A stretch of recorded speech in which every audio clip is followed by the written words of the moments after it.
Minumulto ako ng isang taong buhay pa, isang taong minahal ko ng buong buo, dahilan ng aking mga ngiti, ngunit siya rin naging dahilan ng aking mga luha. May mga bagay na hindi natin alam kung saan patutungo. Maraming what if, maraming sana, mapapaisip ka na lang bakit.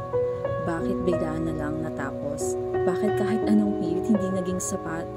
Only God knows the rules of this game. This will no longer work. I choose to be alone not because I'm stopped loving you, but because I need to love and respect myself again. The very thing you forgot for a long, long time. Walking away, it doesn't mean I'm stopped loving you. It simply means I need to love myself again.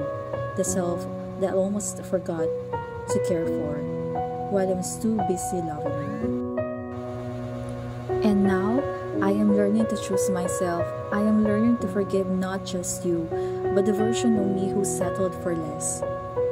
Someday, when the hurt fades away, when the scars became stories, I will look back not with anger, but with gratitude.